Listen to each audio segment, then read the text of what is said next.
Pendant 52 minutes, nous vous invitons à feuilleter, Jean-Noël, l'album de la place du village avec des moments inoubliables. Voilà, des moments d'émotion, des moments avec des paysages, que ce soit dans les villages ou encore dans les villes.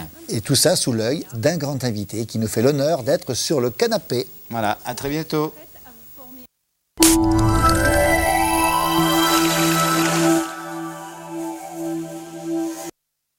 Du 9 au 25 octobre, c'est la 8e édition du festival Attention les feuilles. Au programme cette année, des dizaines de spectacles sur toute l'agglomération annécienne, avec notamment Vincent Gaffé, Thierry Romanence, Touffaut et bien d'autres.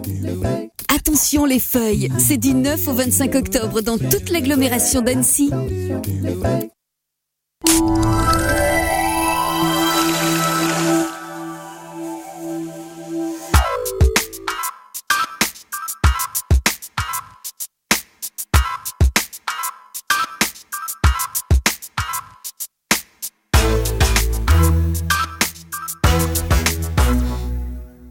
Patrick Graham, bonjour. Bonjour.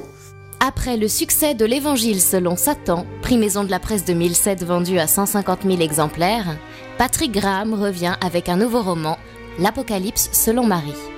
L'Apocalypse selon Marie, c'est la rencontre entre deux personnages que seule une tempête pouvait réunir. C'est la rencontre entre une femme brisée que les lecteurs de l'Évangile connaissent puisque c'est Mary Parks, qui est agent au FBI, médium, amnésique. Elle a eu un très grave accident et elle s'est fait une spécialité de chasser des tueurs en série particulièrement dangereux. Et cet autre personnage qui est Holly Amber Abscombe, une petite gamine des quartiers pauvres de la Nouvelle-Orléans, qui va se retrouver coincée dans le Superdome de la Nouvelle-Orléans après cet ouragan, et qui va sentir que quelque chose est entré en elle, que quelque chose l'a contaminée, et qui va appeler Marie au secours. Enfin, elle ne va pas appeler Marie au secours, elle va appeler quelqu'un au secours, et Marie va capter son appel. Marie remonte le couloir et ouvre la porte de la salle de bain à toute volée. Holly pousse un cri perçant en couvrant sa poitrine de ses mains et en croisant les cuisses pour dissimuler son sexe. Marie attrape une serviette et l'enveloppe avant de la soulever, ruisselante dans ses bras. Qu'est-ce qui se passe ? Il faut que tu arrêtes de penser, puce. Quoi ? Tu étais en train de penser, non ? Oui, je ne sais pas. À quoi ? À mes parents. J'essayais de me souvenir de mes parents. Je ne sais plus à quoi ils ressemblent. Chut, puce, pardon, je t'ai fait peur. Marie réprime un frisson. Holly grelotte de plus en plus fort entre ses bras. Ses lèvres sont bleues. Une étrange vibration semble s'échapper d'elle et l'envelopper. Donc l'Apocalypse, c'est vraiment la rencontre entre ces deux personnages qui ne se seraient jamais rencontrés s'il n'y avait pas eu cette tempête, et qui vont fuir un danger commun, et qui vont disparaître de plus en plus à la lisière de l'humanité, dans cette course-poursuite qui va les entraîner le plus loin possible, au fur et à mesure que leur lien se resserre. Parce que c'est vraiment ça qui unit Marie et Holly, c'est le plus vieil instinct du monde, celui de l'instinct maternel.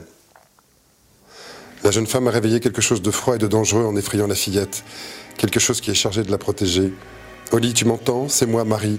Je ne voulais pas te faire peur. Marie a l'impression que des doigts brûlants sont en train de s'enfoncer dans son cœur. On dirait que ses artères se dilatent et que son sang se déverse à toute vitesse dans ses veines. La chose qui s'échappe de lui est en train d'accélérer son métabolisme et de faire grimper sa température.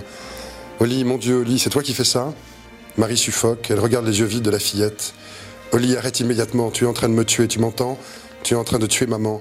J'ai eu, comme pour l'Évangile, une image qui s'est installée, quelque chose qui s'est coincé en travers de ma gorge. C'est ça, écrire, c'est expulser quelque chose. À un moment, on se jette à l'eau et on oublie complètement les lecteurs, on oublie complètement l'accueil qu'il peut y avoir sur le livre, et on écrit vraiment le livre qu'on a envie de lire. C'est toujours le même problème. Écrire, c'est quelque chose de difficile, d'exclusif et d'égoïste. C'est un petit peu comme entrer dans un monastère pendant un an et demi. On n'écrit que pour soi, et c'est parce qu'on écrit uniquement pour soi qu'on va réussir à écrire pour le lecteur qui est derrière soi. Holly sursaute, son regard se trouble et semble se remplir à nouveau de petites lueurs lointaines. Lentement, la fillette détourne les yeux. Elle regarde le miroir de la salle de bain qui se met à fondre. Les ampoules éclatent au-dessus du lavabo en une fine pluie de verre brisé. Le rideau de douche fond à son tour comme du sirop dans la baignoire. Comprenant que c'est sa propre peur qui empêche Dolly de désamorcer son système d'autodéfense, Marie la prend dans ses bras et lui murmure une chanson à l'oreille. L'enfant se calme. Elle regarde le gobelet qui contient les brosses à dents.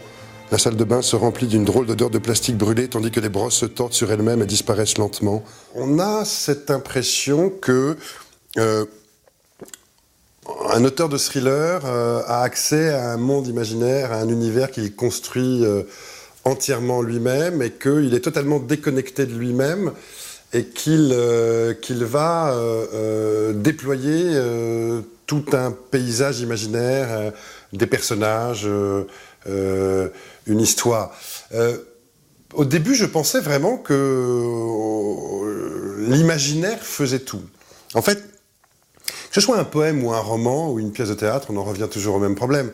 À mon avis, en ce qui me concerne, un auteur n'est qu'un conducteur, une ligne à haute tension, à très haute tension, ou même un petit fil électrique.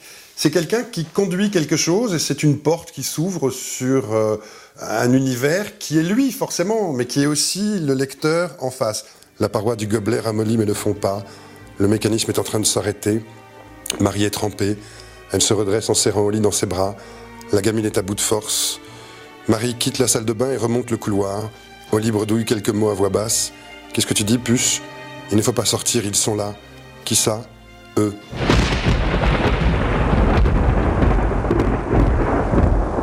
Retrouvez chaque semaine la grande place du village. Pendant 52 minutes, nous vous invitons à feuilleter, Jean-Noël, l'album de la place du village avec des moments